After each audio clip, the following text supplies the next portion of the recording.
परखो कि प्रभु को क्या भाता है, अंधकार के निष्फल कामों में सहभागी ना हो, वरन उन पर उलाहना दो, बल्कि उनको रिब्यूक करो।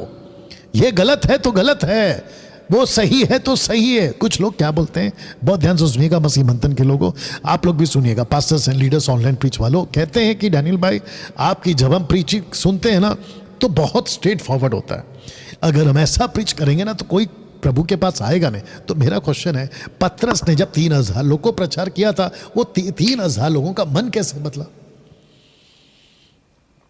सोचने वाली बात है ना। अगर पतरस की तरह, माफ करना, आज के प्रचारकों की तरह अगर पतरस भी बोले, ओ अगर मैं डायरेक्ट बात करूं तो ये 3000 लोग कभी मन नहीं फिराएंगे, मैं काम करता हूं थोड़ा सा है ना उसको शुगर कोटिंग कर देता हूं। शुगर कोटिंग समझते हैं? हाँ, मीठा मीठा। मैं थोड़ा सा ऐसा बात करूंगा कि वो बदल जाए। जानते हो, एक्ट चैप्टर 2 वर्स 41 कहता है कि उसने बिल्कुल साफ कहा कि खुद को टेढ़ी जाति से बचा के रखो। इसका मतलब यह था कि उसकी प्रीचिंग में बिल्कुल साफ था, उसकी प्रीचिंग में बिल्कुल पानी की तरह क्रिस्टल क्लियर था। वो ये कह रहे थे, पौलुस, माफ करना पतरस, शराब पीना गलत है तो गलत है, ये वे विचार गलत है तो गलत है, और संसार की वो सभी बातें गलत है तो गलत है। ऐसे जब प्रीच किया 3000 लोगों का हृदय छिद गया। तो हमको कहते हैं कि डैनियल भाई आप अगर ऐसा प्रीच करोगे तो लोग कब बदलेंगे? अरे भाई तुम मेहरबानी कर रहे हो क्या? यीशु के ऊपर तुम मेहरबानी कर रहे हो कि चर्च को भर भर के लाओ। चर्च भरना चाहिए, भले ही नर्क क्या कहते हैं, स्वर्ग खाली रहे, चर्च भरना चाहिए। तो अगर ऐसा ही करना था तो क्लब खोल लेते, चर्च क्यों खोल लिया आपने, बताइए?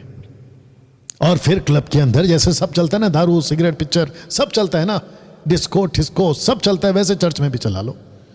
ये नहीं कर सकते ना। या मैं चाहता हूं बने, निर्बुद्धि नहीं, don't be a foolish but be a voice. बुद्धिमान बनना है।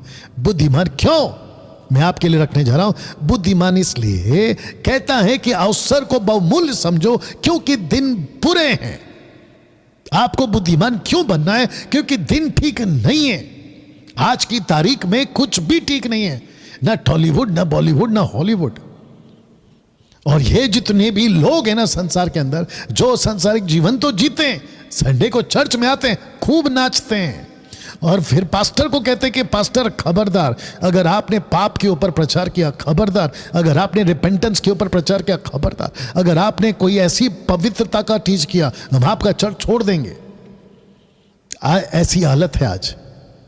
मैं सब पास्टर को कहना चाहता हूं, जितने भी मुझे अभी सुन रहे हैं और विश्व के जितने भी, जहां तक हिंदी भाषा समझी जाती है, टंग्स वाले तो वैसे ही बेड़ा गर्क है, मैं उनकी बात नहीं कर रहा हूं, लेकिन जो खरी शिक्षा के पास्टर से डंके की चोट पे, पुलपिट पे खड़े होके, डंके की चोट पे संडे टू संडे आपके सामने 10 लोग बैठे हैं या 10,000 बैठे हैं, वो चाहे आपको अपना पैसा 10 लाख रुपए भी देते हो, डंके की चोट पे पवित्रता का प्रचार करो, डंके की चोट पे पाप का प्रचार करो, डंके की चोट पे प्रभु यीशु से प्यार करने का प्रचार करो, संसार से नफरत करने का प्रचार करो, और बदबूदार नहीं खुशबूदार बनने का प्रचार करो।